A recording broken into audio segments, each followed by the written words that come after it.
This is the X-Zone Broadcast Network, broadcasting worldwide on broadcast affiliates and satellite program providers, including CNN Broadcast Network, Sirius Satellite Network, Star Media, Good News Radio Network, Angel Broadcast Network, Wiki Broadcast Network, and WPBN TV. For more information on the X-Zone Broadcast Network, visit us at www.xzbn.net.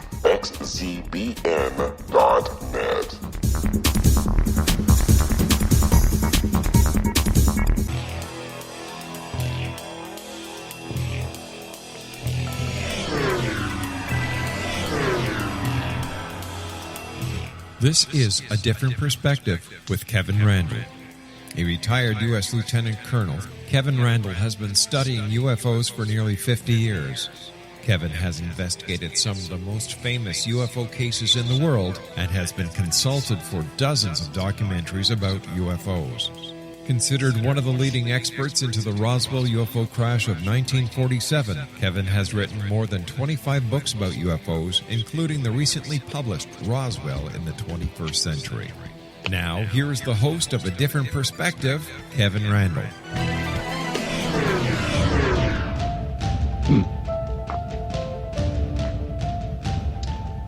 And as I promise every week, I am returning with another show. This is, in fact, A Different Perspective, and I am truly Kevin Randle. I am joined today again by Jan Harzan, who is the Executive Director of MUFON. He's been a member of that organization for a long time and has worked in administration at MUFON for many years. He's interested in UFOs, of course, and that's inspired by his own sighting, which we talked about the last time he was on the program.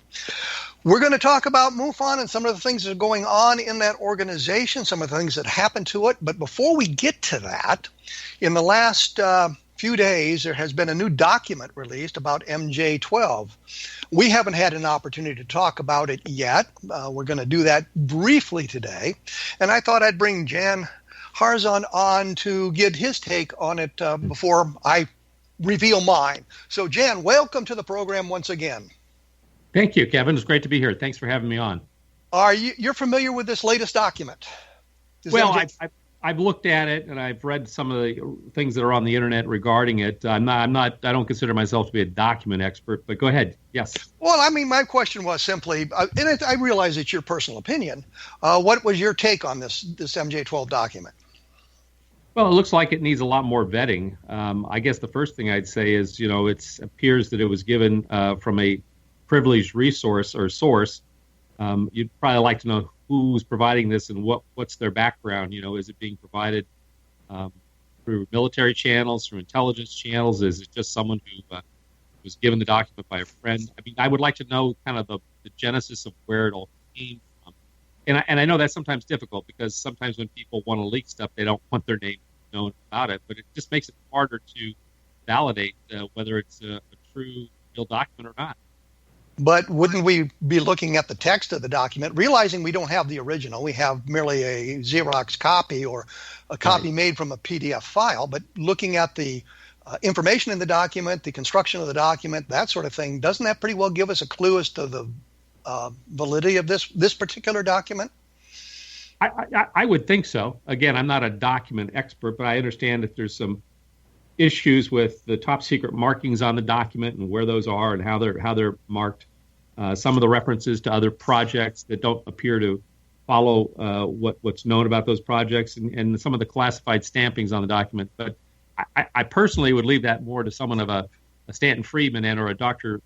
Bob Wood who make it a living to look at documents and determine their veracity. So yes, I think that would help to determine whether or not it's a real or fake document, for sure.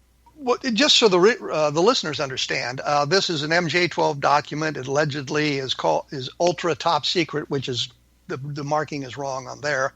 It deals a bit with the Roswell UFO case, and then it morphs into the Aztec UFO crash case. And finally, there's an interview by a number of different interviewers with an extraterrestrial biological entity.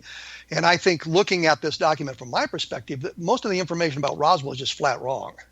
And when we get into the stuff about Aztec, if we accept what Scott Ramsey has published in his book, then this document is flat wrong. And of course, the document is right, then Ramsey is wrong in his book. And I think all of that plays into it. So when we have a lack of provenance and we move into the problems with the document dealing with the Roswell case and the Aztec case, we can make a pretty good call that this thing is probably fraudulent, even without knowing the exact provenance, which is, by the way, a big red flag.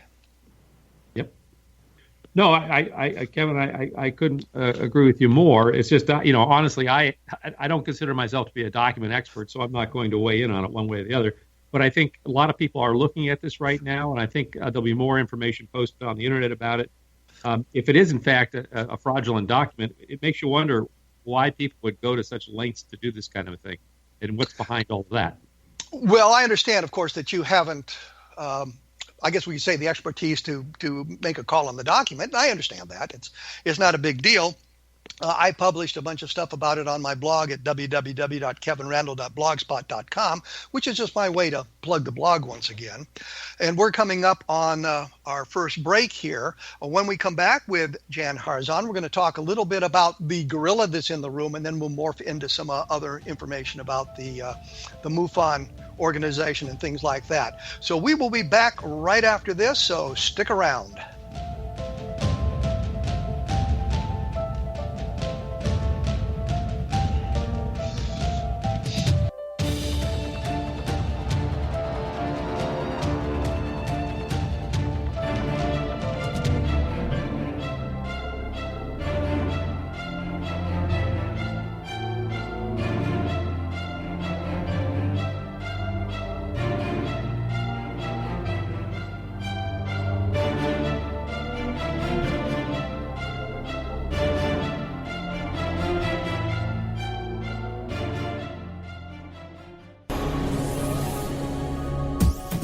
This is the X-Zone Broadcast Network, broadcasting worldwide on broadcast affiliates and satellite program providers, including CNN Broadcast Network, Sirius Satellite Network, Star Media, Good News Radio Network, Angel Broadcast Network, Wiki Broadcast Network, and WPBN TV. For more information on the X-Zone Broadcast Network, visit us at www.xzbn.net.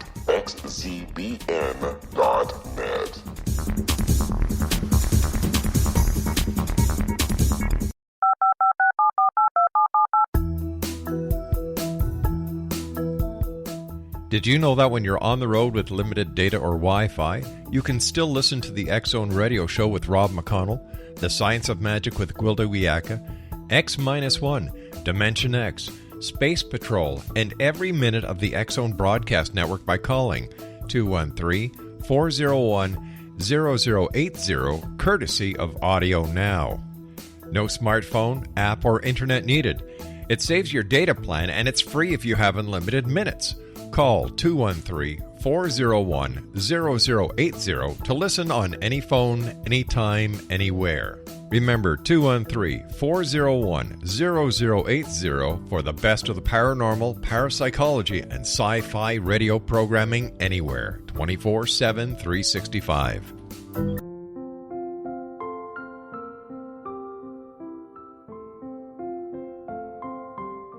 I am Dr. Carl O'Helvey, founder, president of a new cancer foundation focusing on evidence-based physical, mental, and spiritual interventions, including natural cancer cures, prayer, meditation, affirmations, nutrition, and other related holistic cancer prevention and cure modalities.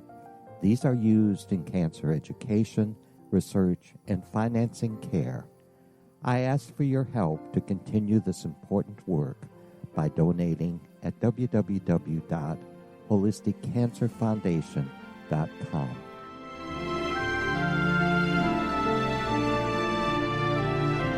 Hello, I'm Pete Marsh. With my daughter Justina, we will be presenting the new radio show, Too Good to Be True. If something seems too good to be true, it usually is. But with the help of Justina's amazing gifts, we're going to gain insight into questions that don't yet have complete answers. Have you wondered who built Stonehenge and for what reason? Why are crop circles found in the same region as Stonehenge and elsewhere? Are crop circles a hoax, or are they created with technologies that we have little knowledge of? Who built the pyramids in Egypt and also in other countries? How and why were they built? Was the Titanic switched with the Britannic as part of a gigantic insurance fraud, or for more insidious reasons? What caused the Tunguska event when trees were flattened over an 800 square mile area in Siberia? Will the new insights be too good to be true? Well, that will depend on what you are prepared to believe. Please join us as we start on this journey together. For more information on Too Good to Be True, visit www.xzbn.net. Little children aren't the only ones afraid of the dark.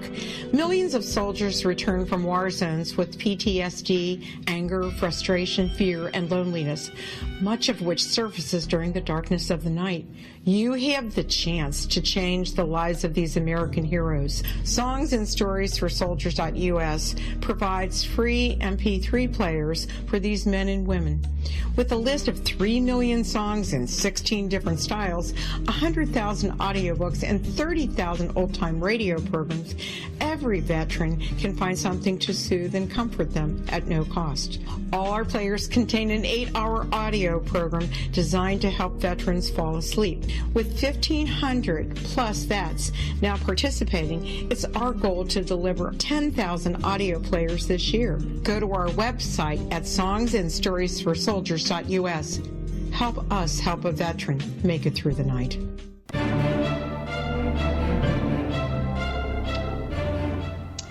And as promised, we are back. I am joined by Jan Harzan, who is Executive Director of MUFON, and we were talking about the 800-pound gorilla in the room. Several weeks ago, John Ventry, who was the state directors for Pennsylvania and Delaware, had both posts, had made a pretty racist rant on his Facebook page, and there was some reaction to it. And I know that MUFON reacted to it. Jan, can you walk us through that a little bit? Yeah, I think, it was an unfortunate situation where late at night, John had read a fake news item somewhere on the internet about a television show on Netflix, which was about white genocide, and he reacted to that, put an unkind post up, which she pretty much immediately took down. But unfortunately, someone had Snapchatted it and started passing it around the internet. But I think it points up some things here, and it the lessons we've all learned in our lives. The first is that if you have nothing good to say, don't say it. The other is I have an acronym called THINK, which is before you speak, think. The T is for ask yourself, is it true? And in this case, it probably wasn't true. It wasn't true. It was a fake news item. H, is it helpful? If not, why are you talking about it? I, is it inspiring? N, is it necessary? And K, is it kind? And I find that Facebook and a lot of these social media blogs turn into real rubbish pits very, very quickly, where people want to throw jabs at each other and take each other down. I'm not sure what that is about our society that does it, but it does bring up another thought that I had, which is, you should think once before you act, twice before you speak, and 3 times before posting on social media. I think if we all followed those rules, we'd be in a lot better place. So you removed him from his position as state director of Pennsylvania and Delaware. Correct. And he is still a member of MUFON, though. Well, anyone can be a member of MUFON. You just join MUFON and you pay I'm not criticizing that. I'm just making sure we understand the situation, that he's still a member of MUFON. What I think Jim Mosley once called a journal subscriber. He had been a state section director and I guess got demoted to journal subscriber because he wasn't recruiting enough people or something. So I understand that. And but he's a member of the inner circle of MUFON. Is that correct? Well, when you say inner circle, you're talking about donation levels. And yes, he's donated money in the past that puts him at a certain level. So it'd be like for the symphony orchestra, you're in the whatever club because you've donated so much to the organization. So that's not something you can take away from someone. I mean, they basically have earned it based on their donations. But doesn't the website suggest that the members of the inner circle influence the direction of MUFON? Well, no, not really. I think if you look at it, it's very clear on there that it's based on donation level. I understand. What you're saying is the criterion for membership in the inner circle is basically cash. Well, it's donations. We're a nonprofit 501c3, and so we don't get any funding from anywhere else but from the public. So it's through memberships, it's through donations, it's through merchandise sales, and through the symposium. That's the only places we have the ability to raise money to continue the great work that we do. Understood. And I have no problem with that. I'm just saying that according to the website, that the Inner Circle participates in some of the activities of the board of directors. It influences where things are going. You yourself are a member of the Inner Circle. Yep. Isn't that correct? That's true. I've donated a lot of money over the years. Yeah, I paid for the honor of working here. Yes. Yeah. Well, there you go. So John Ventry is still a member of the Inner Circle. Well, it's not something you go into or out of. It's basically the way it says is welcome to the Inner Circle. Folks mentioned on this page have shown unparalleled generosity towards MUFON by donating in excess of $5,000 in a single donation. That's what it is. That's strictly it. That's what's on the website. I understand, and I've read that over, and I've seen what the benefits are of being a member of the Inner Circle. That they get phone calls from the executive director. They get cases sent to them that aren't published elsewhere, and all kinds of benefits like that. So I was just wondering that because he's made the cash donation, he has no other expertise. There's no other criterion to join the Inner Circle. Is that's what you're telling me? Just send the money. Well, yeah, basically it's a donation level. Exactly. We have a benefactor level too at $1,500, and we have lower levels too at $500 and $250.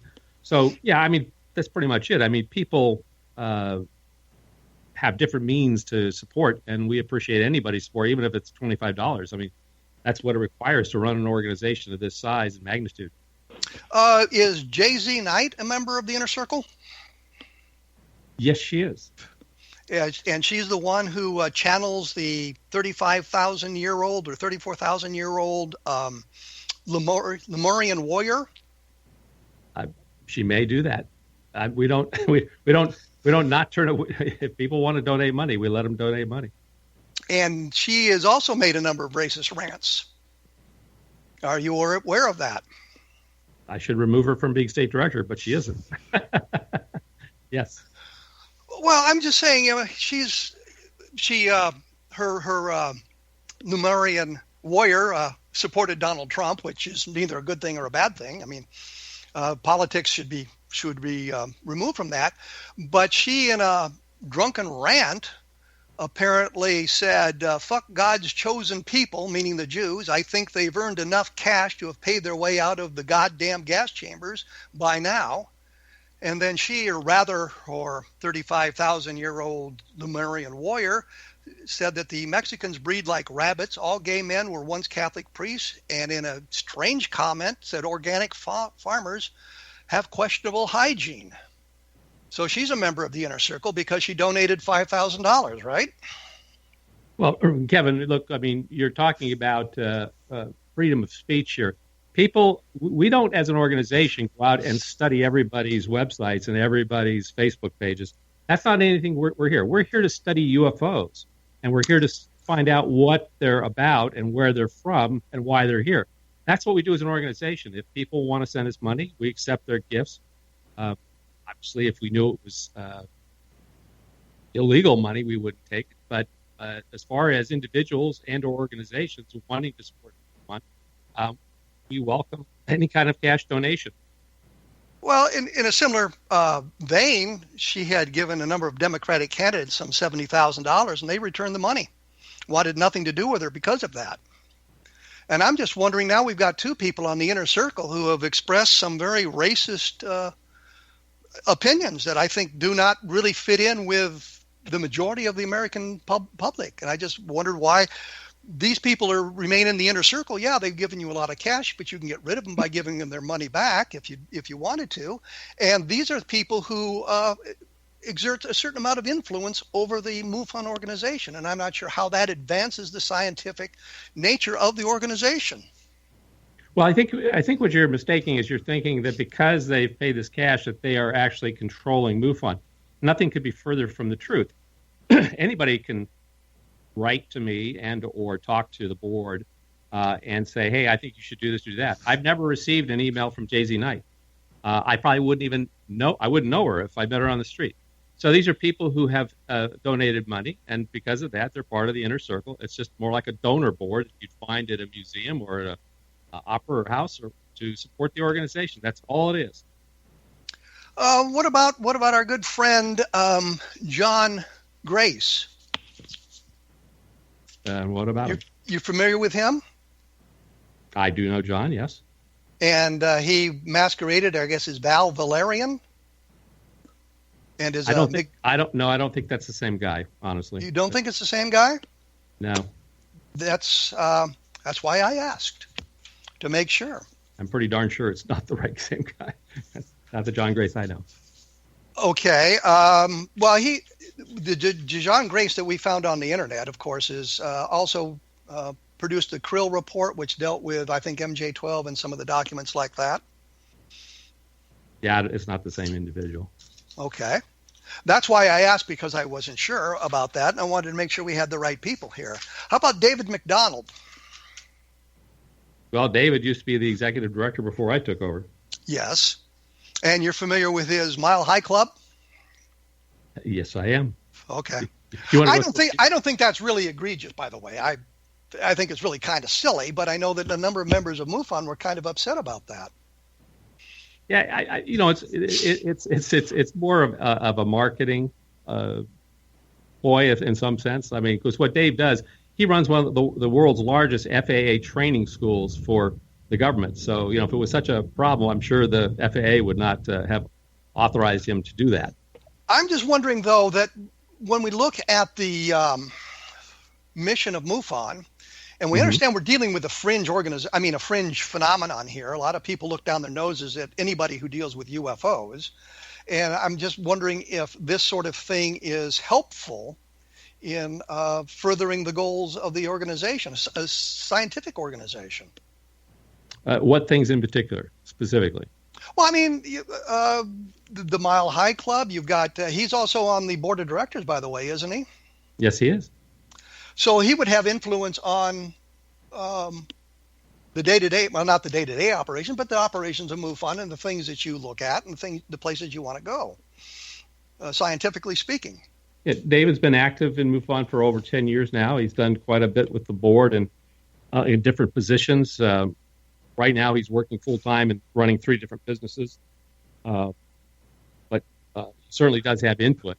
But most everything gets run from MUFON by the executive director and the very small staff we have here at MUFON headquarters. Everything else is basically membership and people volunteering their time. I mean, we're blessed to have 4,000 members, and at least 500 of those are in positions of helping on a volunteer basis in our field investigator network as state directors, national directors, chief investigators, and state section directors. So we're just blessed to be able to do that with all we do with basically almost 100% volunteer. And I appreciate all of that, but and I understand the inner circle is based on you're making a donation to MUFON, and I guess it's $5,000 a year to be on the inner circle. But the thing that worries me about this is, according to what we see on the website, is that inner circle does influence certain, you could say certain members of it, that they have contact with the highest levels of MUFON, and I would think that would be something that might be a bit problematic given the backgrounds of some of these people, especially when you want to be a scientific organization.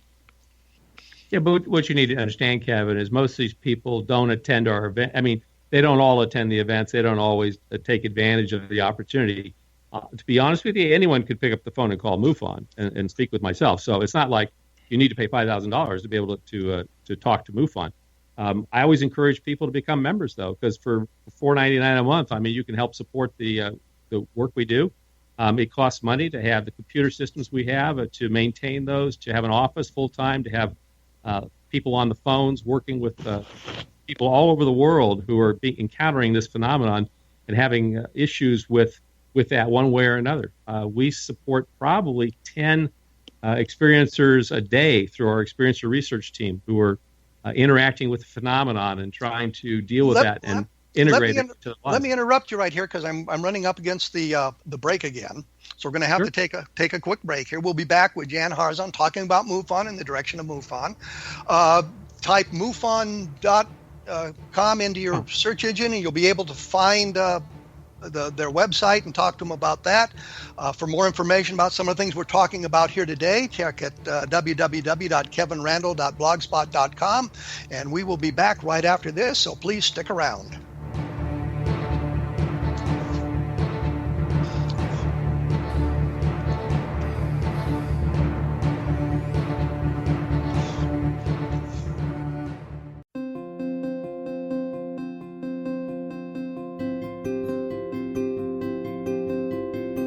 Dreams are our personal gateways into infinite wisdom. Don't miss shamanic counselor and indigenously trained dream decoder Sandra Corcoran's inspiring book, Shamanic Awakening Between the Dark and the Daylight. This remarkable work chronicles Sandra's 35 years of experience with diverse wisdom keepers and her initiations throughout the Americas and across the British Isles, Turkey, Greece, and Egypt. Sandy's knowledge of symbology, psychology, and myth influenced her dream blog and workshops. Sandy offers private tarot readings, international journeys, a meditative CD, as well as her book, Shamanic Awakening, to encourage you as you navigate this earth walk, creating a deeper connection to yourself and all that is. Find this and more at Sandy's website, starwalkervisions.com.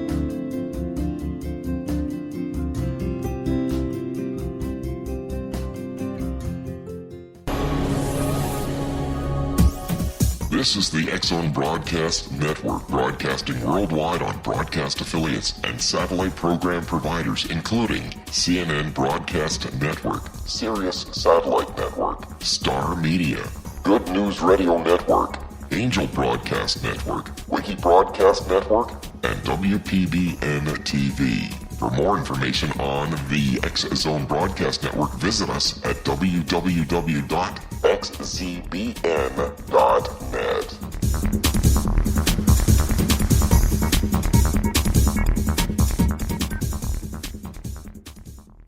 How would you like to be able to read other people's minds? Well, the next best thing is here. When you know how to read a person's name, you know how the person thinks, feels, and behaves. Each letter in our name holds a key to unlock our true essence. Our name contains both our gifts and challenges in this lifetime. Mnemology science discovers personality secrets hidden in the placement of the letters of our names, including the first and last impression people remember about us. Sharon shows us how to interpret the arrangement of letters as outlined in her book, Know the Name, Know the Person. Sharon Lynn Wyeth created mnemology science after 18 years of research and testing her theories, and has supported thousands of people around the world in understanding themselves and others better. You'll enjoy Sharon's unique teachings as she shares her system to learn the gifts behind your given birth name. Even if you don't like your birth name, there are jewels in this book. If you're thinking of changing your name, ready to name your child, or wanting to get along better with others, this is the book for you.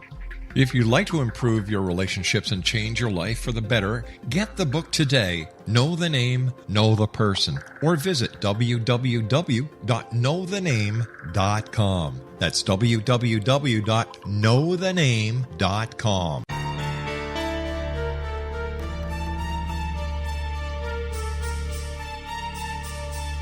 Hello, I'm Justina Marsh, and with my dad Pete, we are going to present a new show called Too Good to Be True. Together, we are aiming to discover more truths about this world and beyond. Do you have unanswered questions about the world? Do you ever wonder about aliens, conspiracy theories, or the universe? There are many shows discussing subjects such as pyramids or UFOs, but we want to relay this information based on our own research, including from spiritual means. Hopefully, listeners will be helped with their own beliefs and will appreciate the psychic insights that add to the previous research and information. We both look forward to sharing this insight and beginning this journey with our listeners. Visit xzbn.net for more information about when to listen.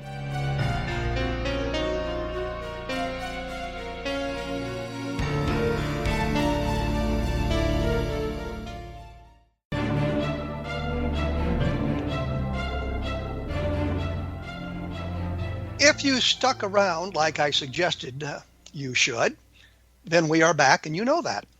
I'm joined by John Harzan, who is the Executive Director of MUFON. We were talking about the Inner Circle of MUFON, which is I guess, more of a donation-driven thing than people being invited into the Inner Circle because of their expertise on UFOs. And I noticed some of the people on the Inner Circle, and I'm thinking of John Schuessler, for example, is a very credible source. Rob Zwiatek, very credible source.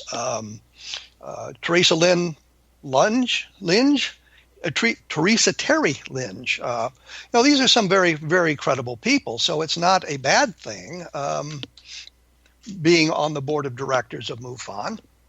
So, we look at all of that sort of thing and try to figure out what's going on. I think it really comes down to a question of how much influence would the Inner Circle have on the operation of MUFON and the selection, for example, of the speakers at the MUFON Symposium, which I guess is coming up in July? That's correct. July 21st through the 23rd at the JW Marriott in Las Vegas, Nevada. And this year's theme is? The case for a secret space program. So we're looking, when we look at our cases throughout a year, we generally, after investigation, have about 30% of them that fall into the unknown category. So the question you have to ask yourself, well, are those truly unknowns, or is it possible they're misidentified aircraft and or spacecraft that belong to either ourselves or some other country? So we're looking at that whole thing and some of the evidence out there that might say that we do have a secret space program going on. If so, how extensive is it? And we've got the full spectrum of speakers, everything from the hard scientists who are going to be looking at this, as well as tough researchers, as well as some far out people who are claiming it's quite extensive. So we're going to put all the evidence out there, challenge people to question it, ask questions about it, talk to the people, and make up their own minds for whether or not there really is a secret space program or multiple space programs going on right now on our planet. Well, some of the speakers you said yourself are kind of far out. And what sort of evidence do they present to make their case? I mean, is it good, solid evidence, or is it more of the kind of esoteric, vague stuff that we get periodically? And I'm thinking of this latest MJ-12 document, which is, I think, fairly obviously a fake. I think that I know Stan, when he first looked at it, was kind of excited about it, but he tended to walk back from that point a couple of days later, suggesting that we spend more time trying to vet the document. So I'm just wondering, do we have any really good, solid evidence for some of the far out points, or are we still talking about kind of some of the vagueness that we get? Well, we're going to start on Friday night with John Brandenburg, who's a plasma physicist and has been a contractor for NASA for a number of years. And I had an opportunity to meet John at a Estes Park Advanced Propulsion Workshop put on by the Space Studies Institute, Gary Hudson and James Woodward, just a few months back. And he's going to talk about some of the information he's been given on the inside within NASA based on some of the contracts he's worked on. So we're going to get a glimpse there from a scientist's viewpoint of life, and then follow that up Saturday morning with James Woodward, who's been pushing this whole advanced propulsion concept, which you can actually read more about on the SSI website at ssi.org under advanced propulsion. And there were about 30 scientists who met in Estes Park, Colorado back in October and presented papers to each other. We're looking at the general theory of relativity and Maxwell's equations and trying to figure out how they tie into gravitation so that we might be able to build interstellar craft to the stars. And I have to tell you, I'm excited about these guys because they're doing this with zero funding in most cases, or very little funding, where most of the dollars are being poured into the black hole, as we know. I'm sure a lot. Jan, I have to order you. Get back to your microphone. You're fading in and out on me again. Okay. All right. Am I good now? Okay. Yes, you're good now. Thank you. Okay.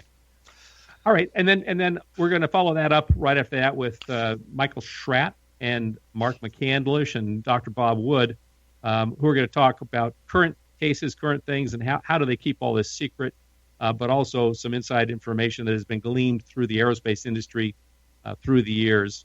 And then on late Saturday, we'll bring on William Tompkins, who is, I think, 94 years old now and has worked for the U.S. Navy. He worked for RAND Corporation back in the 40s. wrote a book called Selected by Extraterrestrials, where he has detailed his last 50, 60 years working in these different projects. And then on Sunday morning, we're going to get into Michael Salla and his book on the whole secret space program, and Corey Goode and some of these folks. So I think if people are having challenges, it's probably with the Corey Goodes of the world and perhaps Andrew Pishago, because they're saying things that are hard to basically find the evidence for. But that doesn't mean evidence doesn't exist. For instance, in Corey's case, he speaks about having gone forward in time 20 years and then regressed backwards. As we've done some research in this, and specifically Dr. Bob Wood has been doing quite a bit of research into this, there are a number of military projects that we're looking at. Jan, yes. talk to your microphone. Talk to your microphone, please. Okay. No, I'm speaking right directly into it, but okay. I wonder if it's bouncing off. Let me do one thing here. 1 second. Let's adjust something. Well, while you're adjusting something, and I hope you can hear me, you're talking about a fellow who claims that he traveled forward in time 20 years. What sort of evidence does he present to prove that he'd actually done that? Well, I think we're looking forward to that evidence being presented at the symposium. I mean, that's what he's there for. Well, I know that in the past, and I hesitate to bring up Hangar 1 again, but one of the episodes dealt with a guy who claimed that he had been abducted when he was a teenager, spent 20 years fighting aliens on other planets, I think specifically Mars, and then he was returned to his bed 15 minutes after he'd supposedly been abducted. So everything was normal. And here was a whole episode built around this guy, and it just seems highly incredible. And I wondered why MUFON would be involved in something like that. And it sounds like we're moving back into that arena where we've got another guy who claims that he's traveled in time. And if he's done that, why doesn't he know the score of the Super Bowl and make himself extremely rich? And letting you and I know about it, right? That'd be a good thing to do. Well, here's why. Because on the secret space program, if you read the books that are out there today, and there's a number of them, these are some of the folks who are mentioned in those books. So we're looking at the scientists, like I said. We're looking at the hardcore researchers, as I said, and we're looking at the people who are on the far edges of this phenomenon. So we're trying to put the whole thing in one place where people can come to one conference and hear everything, and then make up their own mind. So, but doesn't that really harm MUFON by putting credible, qualified people on the stage next to people who, I mean, from some points of view, might be a little bit off center? Wouldn't it detract from the overall credibility of MUFON? I don't think so. I think what it does is it lets people make up their own minds, to listen to the information. And I think Aristotle himself said, the sign of an intelligent mind is being able to listen to something without accepting it as being true necessarily. So you have to be willing to listen and ask the tough questions. And that's really what we're doing. We're putting a forum on here for people to share all the information that's out there about this secret space program, which right now is quite a big topic among a lot of people, not just in the UFO community, but people who want to know what's happening. Was the whole board of directors of MUFON on board with this roster of speakers? No, the board doesn't get involved in setting up the symposium. That's not what their job is. Their job is to oversee the nonprofit and to basically review. No, my question was the board of directors happy about the selection of the speakers for the symposium? I mean, they could have their personal opinions.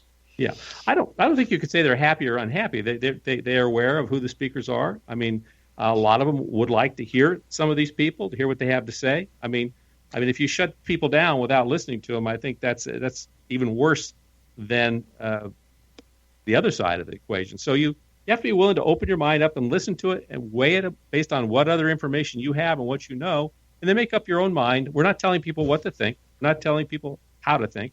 We're just saying, here's the information. Use it as you will. But we're also hoping that this will spark deep research into some of these areas. There's a lot of stuff, for instance, Michael Schratt's going to be sharing the structure of some of these craft that are being seen in our database that he believes are built by our military, our intelligence community, based on the structures we're seeing on the outside of these crafts versus perhaps what could be considered extraterrestrial craft, which tend to be very, very smooth and seamless construction. I think that's an interesting subject and an area to follow through on. And I would agree. I think that sounds like a fine subject, but we're also moving into an area where there's fringe people talking about it, and I'm very bothered by this guy who says that he's moved forward and backward in time, and I know that there's such a thing as having your mind so open your brains fall out, and I don't know what kind of evidence you could present to prove that you traveled into the future other than providing an accurate prediction of where the future is going to go. And I don't see any of that ever happening when people who claim to have been to the future. So I just wonder why you would want to give someone with that kind of a claim a forum, even though there might be people who are interested in that. Well, actually, there's going to be quite a bit much more revealed, and I don't want to go and spoil his presentation, but there's quite a lot of other evidence that's going to be presented at the symposium. So if you really want to know Kevin, I'd get a ticket, and I'd get over to the symposium, and I'd listen to his talk and see what he has to say. So you're comfortable with the fringe elements on the platform with the other people?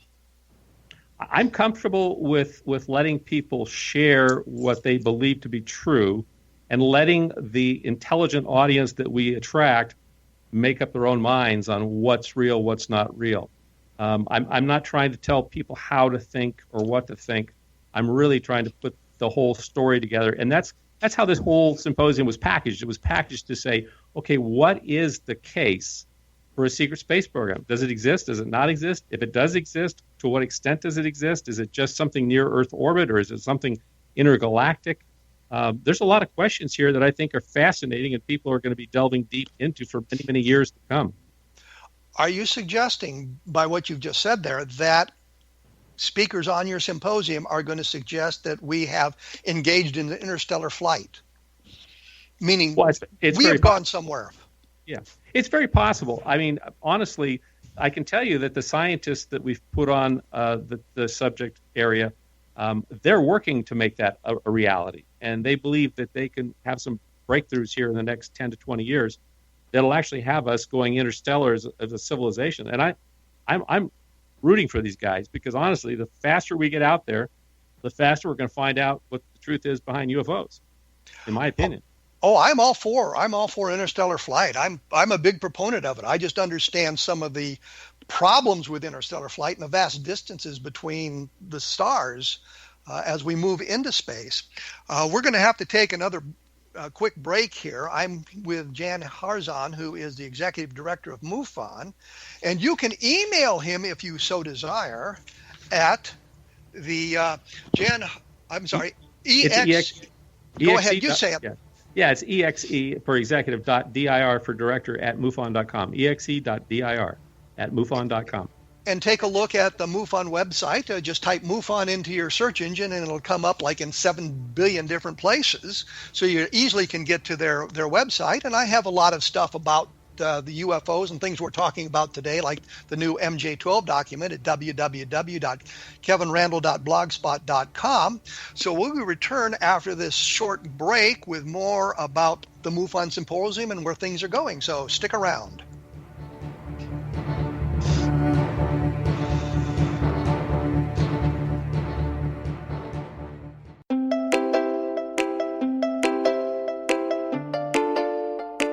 Are you curious? Do you want to learn more about how the world works and have fun at the same time? Study coincidences with me, Dr. Bernie Beitman, MD, on my Connecting with Coincidence radio show here on the XZBN network.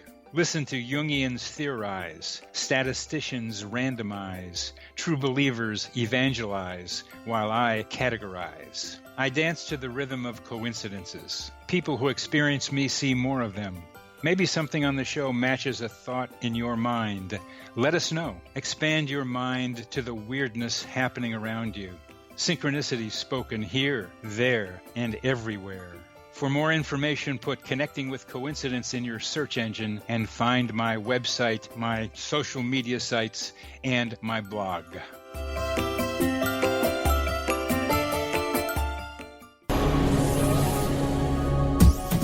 This is the X-Zone Broadcast Network, broadcasting worldwide on broadcast affiliates and satellite program providers, including CNN Broadcast Network, Sirius Satellite Network, Star Media, Good News Radio Network, Angel Broadcast Network, Wiki Broadcast Network, and WPBN TV. For more information on the X-Zone Broadcast Network, visit us at www.xzbn.net.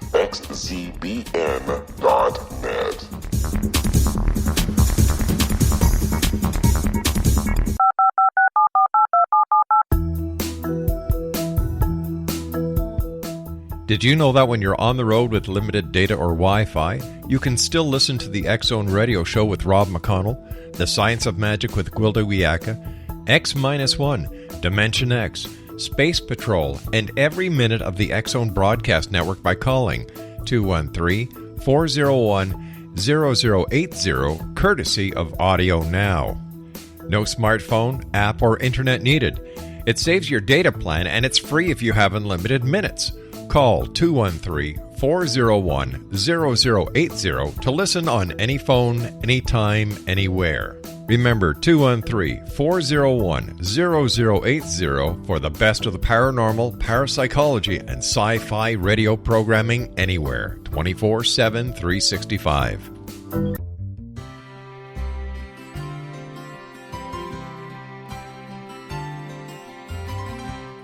True healing must address 4 levels: physical, emotional, mental, and spiritual, for us to live joyful and productive lives. We tend to treat 3 of the 4, leaving the spiritual languishing. If you're tired of the same dysfunctional patterns cropping up in your life, Soul Balancing is for you. Trixie Phelps, owner and founder of Soul Balancing, is a naturally gifted energy healer trained in numerous esoteric forms, including shamanism. Trixie has created a powerful modality that safely and effectively clears your energetic field. A Soul Balancing session can remove interference, heal trauma, and restore your hope. Contact Trixie for a life-changing long-distance session today, www.soulbalancing.world.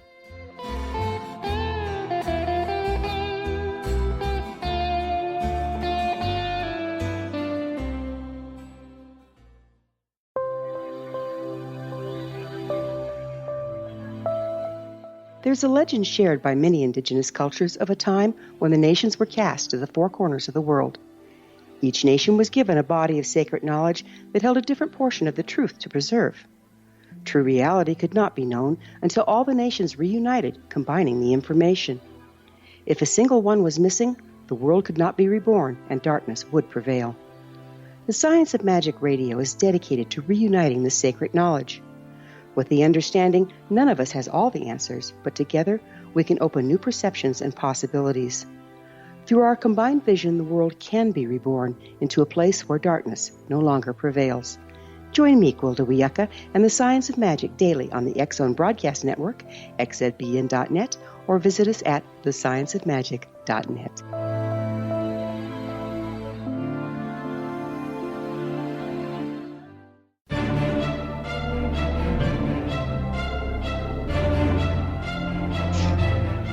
And as promised at the end of the last segment, we are back, and you people just have no idea what a task it was to make sure we were back. We had a few technical glitches here that were sort of exciting, I suppose.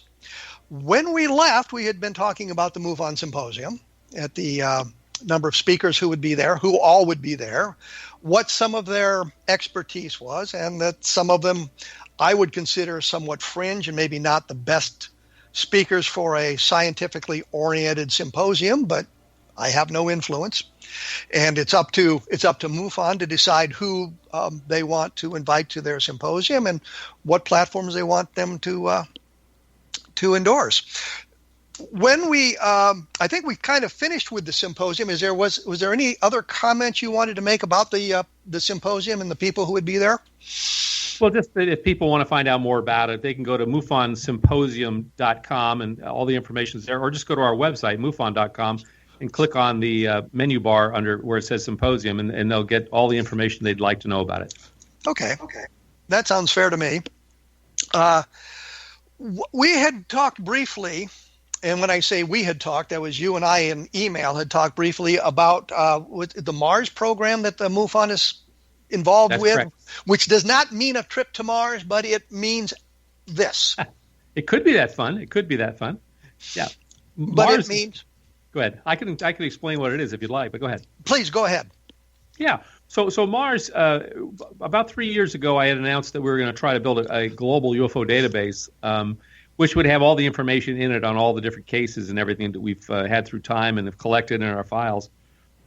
This is now morphed into a acronym called MARS, the MUFON Anomaly Research and Reporting System.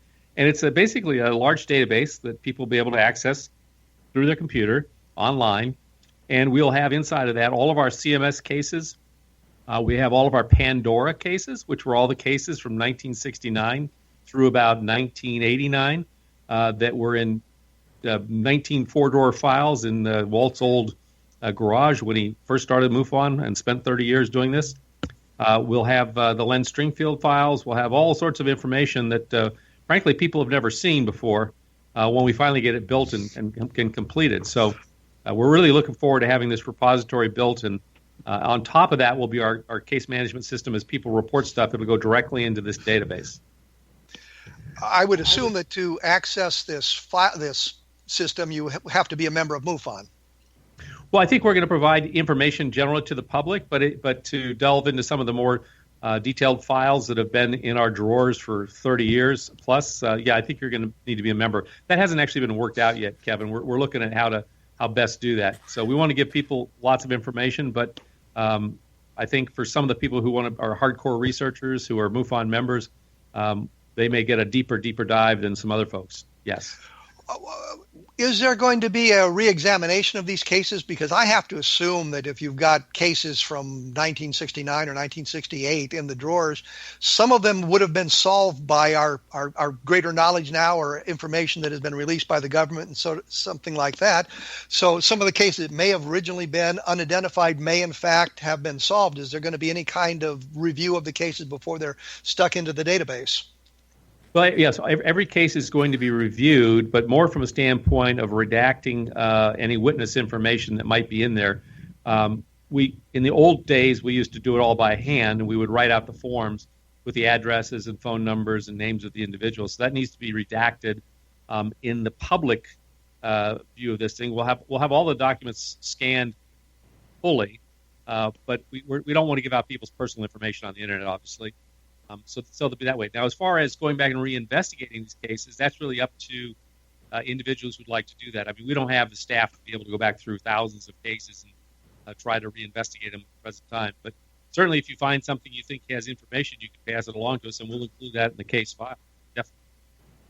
So everything's going to be there. The names are being left out, and I get that. The Air Force, when they declassified Project Blue Book, did the same thing, but they didn't do a very good job of it. And what I think of is the Kenneth Arnold sighting. They even redacted his initials, KA, in the interviews conducted with him.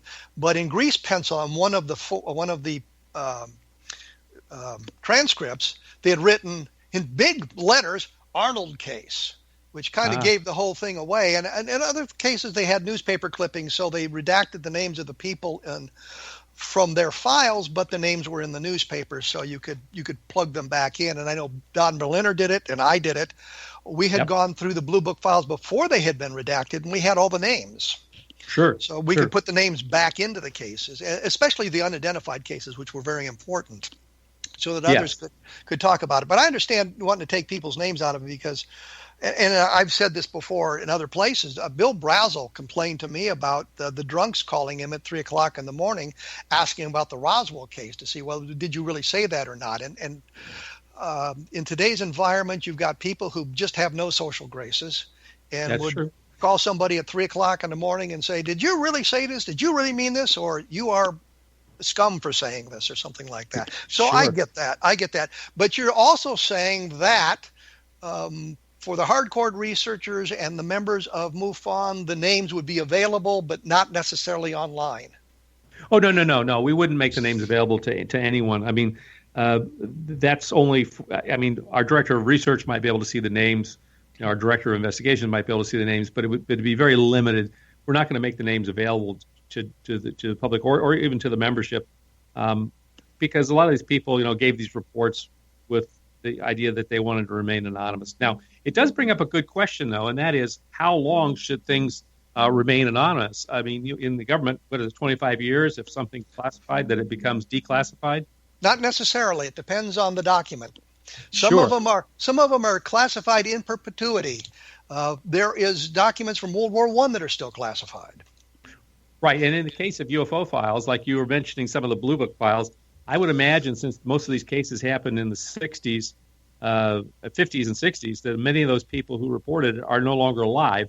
So even if you had their address, phone numbers, and everything else, it wouldn't lead you very far, honestly. But it helps you verify that these people were real, that the case wasn't some kind of hoax being perpetrated on Right. the Air Force or whomever. Exactly. And it's very important to have the provenance for the information, and that too often is the stumbling block in UFO research. We don't, and this new MJ12 document is a perfect example. We don't know where it came from, actually. All we Right. know is it was given to Heather Wade, and she put it up on their website at midnight in the desert, and we know really nothing more other than what's in the document itself, which smacks of hoax. But we don't know anything else about it. So without that sort of specific information, sometimes it's very hard to make a good case for either this object being extraterrestrial or it being some kind of a hoax.